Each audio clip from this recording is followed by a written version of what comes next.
ফাতেমা, হ্যাঁ ফাতেমা, আমাকে চেনেননি?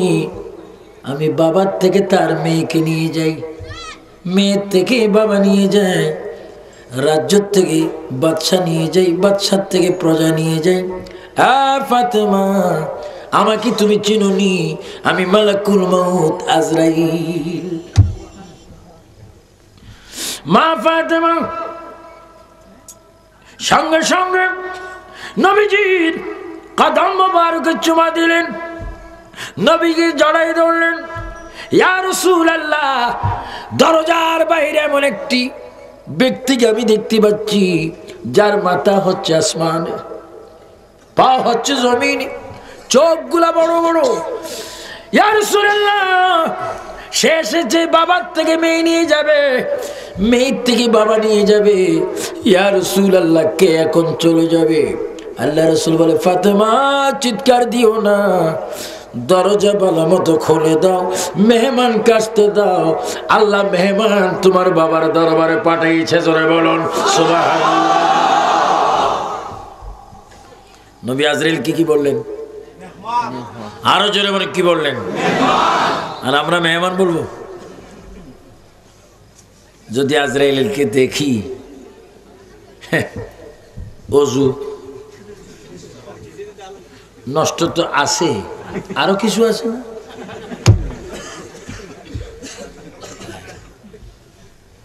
আবার অনেক আল্লাহর বান্দা আছে শাহজালাল বাবার মতো, তারা আজরাইলকে ভয় করে না। বগদাদ শরীফে একটা বিয়ের অনুষ্ঠান। কিসের অনুষ্ঠান? এই বিয়ে অনেক ওলি আল্লাহর আসছেন,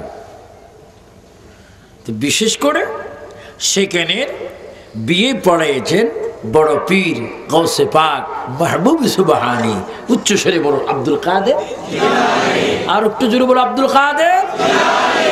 ওনাকে আমরা চাই কি চাই না? উনি কি ভালো না খারাপ? কেমন ভালো? ওনার জীবনী পড়লো তুমিও ভালো। আমার ভাইয়েরা, তো বিয়ের পরে আপনাদেরকে দামান বলে না? নতুন স্বামীকে কি বলে? দামান। দামান আর ওই নতুন বউটি যাচ্ছেন, কিন্তু দামানকে সামনে না দিয়ে বড় পীর গৌসে পাক দামানের আগে আগে মেয়েটির কাঁধে কাঁধ রেখে রেখে যাচ্ছেন।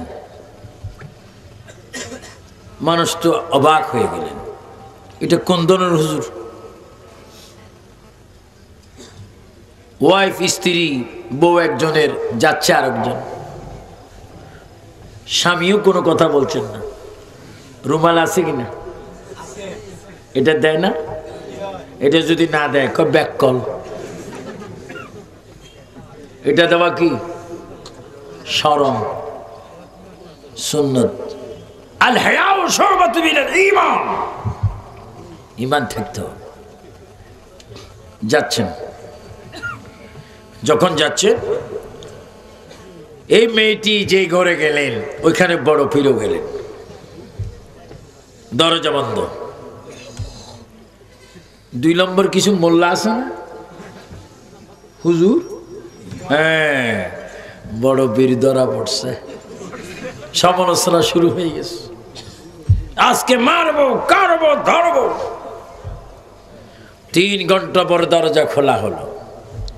স্বামী, তার মা বাপ সব মেয়েটিকে যাই ঝড়াই দিল। মা, কি হয়েছে বলো? মা গো, এই ঘরে কি হয়েছে আমি মোটেও জানি না, তবে একটা জানি, এই মানুষটি যতক্ষণ আমার সামনে ছিল আমি দেখেছি কুদরতি একটা নামাজের মুসল্লা সৈন্যের উপরে, আর এই মানুষটি এখানে জজবা আরতি জিকির করছিল আর লাঠি দিয়ে কাকে যেন দৌড়াচ্ছিল। এতটুকু আমি দেখেছি, আর কি হয়েছে জানি না। এবার সবাই আসলেন, হুজুর এ কি হলো? হযরত বড় পীর বলেন, শোনো, এই মেয়েটির বিবাহ যদি আমি না পড়াইতাম তাহলে আমি এত কষ্ট করতাম না। এই মেয়েটির রোজা জলের মধ্যে ছিল স্বামীর ঘরে আসা মাত্র তার মৃত্যু। স্বামীর হক আদায় করার পূর্বে, স্বামী তার স্ত্রীর হক আদায় করার পূর্বে রোজা জলে মহিলাটির এই মেয়েটির মৃত্যু নির্দিষ্ট ছিল। আমি বিয়ে কেন পড়াইলাম? আমি দেখতেছিলাম মালাকুল মউত আসতেছে তার পিছনে পিছনে, এই জন্য তার কাছে বসি আল্লাহ থেকে দাবি আদায় করে আজরাইলকে দৌড়াই দিয়ে আমি মেয়েটার হায়াত বাড়াই দিলাম। আল্লাহু আকবার বলেন। ওরা শিরিক বলবে, বলে বাপরে বাপ, এত বড় শিরিক তো আজ জীবনে শুনিনি। আরে বেটা, ওলি আল্লাহর কেরামত পড়, ওলি আল্লাহর কেরামত পড়ো। পুলিশকে ভয় পাও? পুলিশও তো মানুষ। ড্রেস পোশাক যখন এসে যায়, এখানে একটা বেজ যখন লেগে যায়, পুলিশ বেজ রেড আরবি, অথচ সব বাঙালি মানুষ পোশাকের কারণে, বেজের কারণে মানুষের যে রকম পরিবর্তন হয়ে যায়, যারা কোরআন হাদিস ইজমা কিয়াস দিয়ে অন্তরকে মদিনা বানায়, তারা ওলি আল্লাহ হয়ে যায়। চিৎকার দিয়ে বলেন সুবহানাল্লাহ। তাকবীর, আল্লাহু আকবার, রিসালাত ইয়া রাসূলুল্লাহ, ওলি আল্লাহ শত্রুরা, ওলি আল্লাহ শত্রুরা। আমরা এগুলো বলে আল্লাহ আপনি এমনি হুঁশিয়ার হইয়াছে শেষ হওয়ার পথে। শাহজালাল বলি এটাকে মানবেন, নিয়ত করবেন, প্রতি সপ্তাহে একবার হলো তার জিয়ারত নিয়ত করে যাবেন। কোন নিয়ত করে যাওয়া হারাম, শিরক, নাউজুবিল্লাহ। 3টা মসজিদে নিয়ত করবেন, সেটা মসজিদের মাসলা, মক্কা শরীফ, বাইতুল মুকাদ্দাস, হ্যাঁ মদিনাতুল মুনাওয়ারার মসজিদে নববী, এই 3টে মসজিদ আল্লাহ আমাকে নিয়েছেন। কিন্তু মাজারের কথা না, যত ভালো কাজে যাবেন নিয়ত করে যাবেন, ফায়দা পাবেন। আপনারা যখন মার্কেটে যান নিয়ত আসে কিনা? কোথায় যাবেন? মার্কেটে। তো শাহজালালের দরবারে যাচ্ছি জিয়ারত করব, নিয়ত করলে খোদার গজব আসবে কেন? নিয়ত করে যাবেন, নিয়ত করে যাও, উত্তম, আফজল, শ্রেষ্ঠ, আলা ইবাদত। আমি কথা বলছি, ক্যাসেট হচ্ছে, কোন মায়ের সন্তান নীল আকাশের নিচে আমার এই কথা যদি রদ করতে পারো, চ্যালেঞ্জ দিলাম তোমাকে 25 লক্ষ টাকা। কারণ আমার প্রিয় নবীর শান, আউলি কেরামের শান যারাই দুনিয়াতে বেশি বলবে তারাই কবরের স্বাধীনতা পাবে। যারা নবী ওলির কদমে থাকবে তারা হাসরের ময়দানে পঙ্কিরাজের মতো উড়ে উড়ে জান্নাতে যাবে।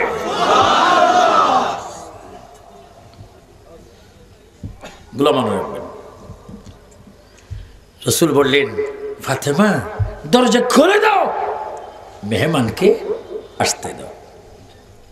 মেহমান আসলো, রাসূল শুয়ে আছেন, চেহারা মুবারক কত সুন্দর, যার চেহারা আজকের রাত্রেও যদি কেউ স্বপ্নে দেখেন 60টি জাহান্নামের আগুন হারাম। আল্লাহর প্রিয় নবী মালাকুল মউত আজরাইল বলে, ইয়া রাসূলুল্লাহ, আল্লাহ তাআলা আপনাকে সালাম দিয়েছেন, আমিও আপনাকে সালাম দিচ্ছি, আপনার কদমে চুমা খাচ্ছি। ইয়া রাসূলুল্লাহ, ইয়া হাবিবাল্লাহ, আমি এসেছি। আল্লাহর প্রিয় নবী দুজাহানের বাদশা নবী বলেন, আজরাইল তুমি কেন এসেছো আমি বুঝেছি, তুমি কেন এসেছো আমি বুঝেছি, তোমার সাথে আমার কয়েকটি কথা আছে। এইদিকে মা ফাতেমা নবীজির ঘর থেকে বাইর হয়ে 2 সন্তানের কাছে গেলেন। 2 সন্তান হাসান হোসেনকে গিয়ে বললেন, বাবারে তোমরা বুঝি এখানে বসে আছো, আমার বাবা বিশ্ব নবী রাসূলুল্লাহ চিরতর দুনিয়া ছেড়ে চলে যাচ্ছে, তোমাদের কোনো যদি দাবি দাওয়া থাকে বাবার থেকে আদায় করো, মনে হয় বাবা এক্ষুনি চলে যাবে। জোরে বলুন সুবহানাল্লাহ। হাসান আর হোসেন দুই ভাই ছিলেন, দুই ভাই একটি দৌড় দিয়ে সে রাসূলুল্লাহর কোলে সিনা মুবারকে এইভাবে রসুলের দুই গালে দুজন চুমা খেতে খেতে দাড়ি মোবারককে দুই ভাগ করে নিলেন। নানা গো, মায়ের থেকে একটা কথা শুনলাম, সত্য কিনা? আপনি বুঝি আমাদেরকে ছেড়ে চলে যাবেন? আমার নবীকে দেখে বলে, হাসান আর হুসাইন শোনো, নানাগণ শোনো, যদিও আমি তোমাদের থেকে চলে যাচ্ছি, জাহিরি ভাবে তোমাদের কাছে আমি কোরআন হাদিস সুন্নাহ রেখে গেলাম এবং 5 ওয়াক্ত নামাজ আমানত রেখে গেলাম। নানারা শোনো, তোমার নানার চোখের দিকে তাকাও, আমি তোমাদেরকে ওয়াদা দিলাম, এই যে 5 ওয়াক্ত নামাজ তোমরা পড়বে, যতবার 5 ওয়াক্ত নামাজ আসসালামু আলাইকা আইয়ুহান নবী বলে আমাকে তোমরা ডাক দিবে, ততবার আমি তোমাদের সামনে হাজির থাকবো। আল্লাহু আকবার বলেন, আল্লাহু আকবার। আমরা আজকের দিনও নবী চাই কি চাই না? এই রাত্রের শেষ ভাগে 1 ওয়াক্ত নামাজ আছে, যে নামাজের নাম কি? ফজর। ফজর আর তাহাজ্জুদের নাম নিচ্ছেন, ফজরে পড়েন না, তাহাজ্জুদ পড়েন।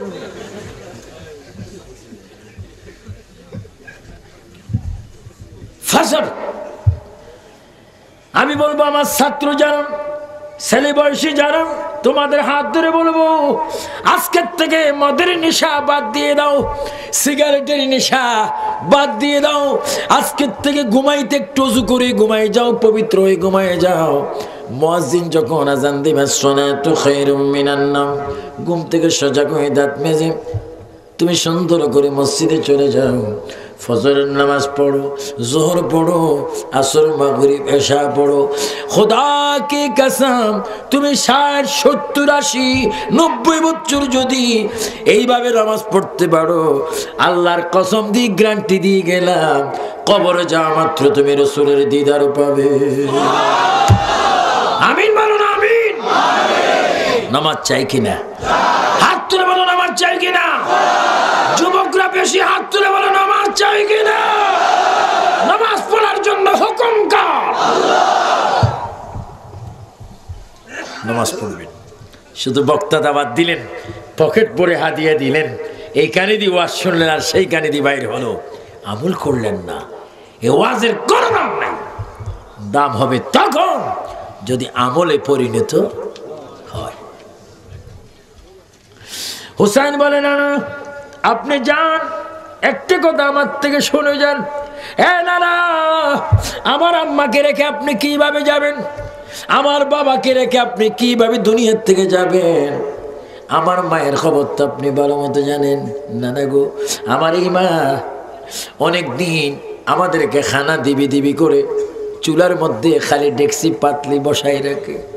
না 3 দিন, 4 দিন, 5 দিন, 6 দিন পর্যন্ত আমরা না খেয়ে উপবাস থেকে পেটের মধ্যে পাত্তর বেঁধে আমরা এই মদিনার শরীফের মধ্যে থাকি।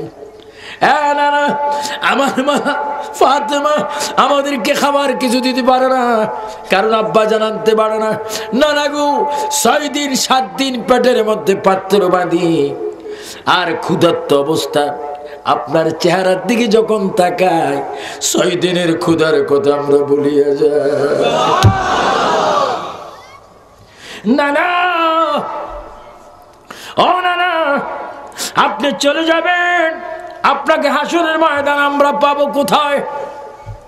আমার রাসূল হাসরের ময়দানের খবর থেকে ওঠার পরে তিনি ঠিকানা দিচ্ছেন, হাসান হোসেন শোনো, আমি রাসূলকে তোমরা কবর থেকে ওঠা মাত্র তোমরা তো দুনো ভাই আমার সাথে থাকবে। সুবহানাল্লাহ। হাসান হোসেন, আমি রাউজার থেকে যখন কবর থেকে বাইর হব, তুমি আর তোমার বড় ভাই হাসান আর হোসেন আমার সাথে থাকবে। আমার ডাইন হাতে থাকবে আবু বকর আর ওমর, আমার বাম হাতে থাকবে উসমান, গনি আর আলী। এই 4 জনকে নিয়ে আমি কবর থেকে বাইর হব, তোমরা আমার সামনে থাকবে, তোমাদের মা আমার সামনে থাকবে। আমি কবর থেকে বাহির হইয়া তোমাদেরকে হাসরের ময়দানে চতুর্দিকে পাঠাই দেব, আমার একজন উম্মত যেন জাহান্নামে না যায়। আল্লাহু আকবার বলেন। এই ব্যবস্থা নবীর কাছে আছে কিনা?